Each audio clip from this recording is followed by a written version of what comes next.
Et nous continuons à parler des enjeux du 38e sommet ordinaire de l'Union africaine avec Ali Larhichi, doyen de l'Institut des sciences politiques, juridiques et sociales Mundiapolis. Il est en direct de Casablanca avec nous. Ali Larhichi, bonsoir et merci d'avoir accepté notre invitation. Bonsoir, avec plaisir. Alors, réforme institutionnelle de l'UA, mise en œuvre de la zone de libre-échange continentale africaine, les conflits au Soudan, mais aussi dans l'est de la RDC, à Larhichi, les défis que l'organisation panafricaine doit relever, j'imagine, sont énormes. Oui, tout à fait. Donc, vous l'avez bien dit, l'Union africaine est devant beaucoup de conflits et puis beaucoup de réformes pour pouvoir apporter l'objectif ultime, c'est-à-dire réaliser les objectifs de l'agenda 2063.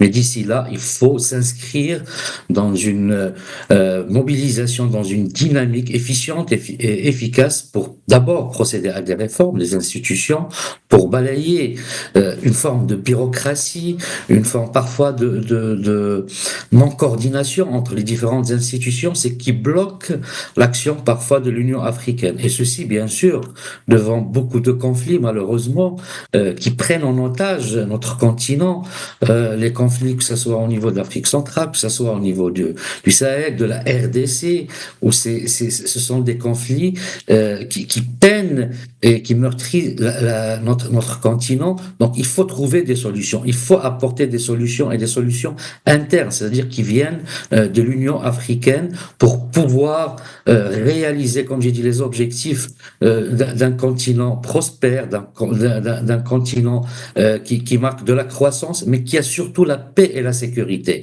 Donc, ce sont des défis de paix et de sécurité. Ce sont des défis aussi de la croissance par rapport à l'ASLECAF. L'ASLECAF, donc la zone de libre-échange, le marché commun africain, à l'image d'autres marchés communs dans d'autres continents, et qui ont permis la réussite des États dans une inscription commune et solidaire pour réussir ensemble. Donc, il faut mettre en œuvre la SDECAF qui est là depuis ce marché commun, c'est-à-dire dans son traité passé depuis 3 ans, mais la mise en œuvre, il tarde encore. Donc, tellement de défis, que ce soit sur le plan économique, que ce soit sur le plan sécuritaire, ou que ce soit sur le plan, je dirais, institutionnel. Voilà, donc un sommet qui arrive avec bien sûr des élections qui sont très importantes et qui nous intéressent de très près. Nous aurons l'occasion de revenir sur ces élections, en tout cas citant la vision royale pour le chef de la diplomatie marocaine. Nous avons besoin, plus que jamais, de leaders capables d'alléger le poids de la bureaucratie qui pèse sur l'UA. Comment améliorer aujourd'hui le mode de gestion et de gouvernance de cette institution panafricaine, Ali Larhichi? C'est d'abord le message royal en 2017 était très clair. Le Maroc n'a pas besoin de chercher le leadership au niveau de l'Union africaine, mais c'est d'apporter son leadership à l'Afrique. Effectivement, le Maroc est une réussite dans sa région, dans son continent, et il a pu donc aujourd'hui se positionner dans sa région et puis dans son continent. Comment procéder au niveau de l'Union africaine? Eh ben, c'est au niveau des institutions. Il faut que les institutions deviennent efficaces et efficientes et leur action ait un impact direct sur les populations africaines, sur la croissance africaine, sur le développement. Et les institutions, il faut avoir des leaders qui portent cela, des leaders qui portent une forme managérielle, si vous voulez, de bonne gouvernance au niveau de notre continent. Le message qui a été porté hier par le ministre des Affaires étrangères marocain et bien sûr la parole de Sa Majesté, elle est très claire. Le Maroc veut insuffler son leadership à l'Afrique pour pouvoir aller ensemble dans une prospérité ensemble et tout ça d'une manière efficace et efficiente. Tout à l'heure j'ai parlé des élections et c'est très important. Il faut qu'il y ait des personnes qui sont porteurs de leaders qui peuvent aller dans le développement et le co-développement de tous les États de notre cher continent.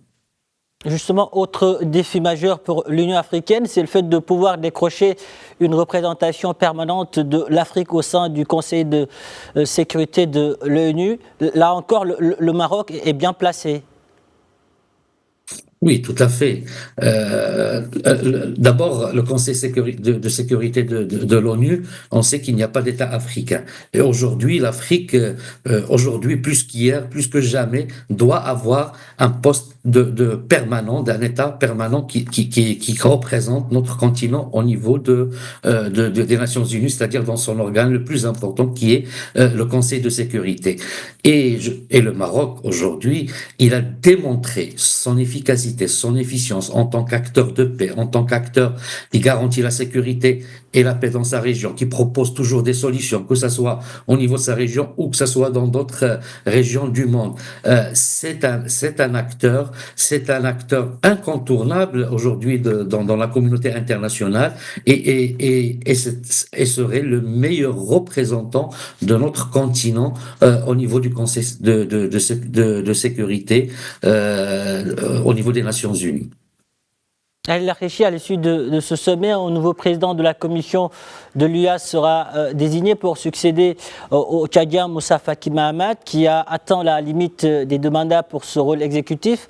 3 candidats se disputent le poste tournant, réservé cette fois à un représentant de l'Afrique de l'Est. Pour l'heure, j'imagine, c'est difficile de savoir qui va succéder à Moussa Faki Mahamat.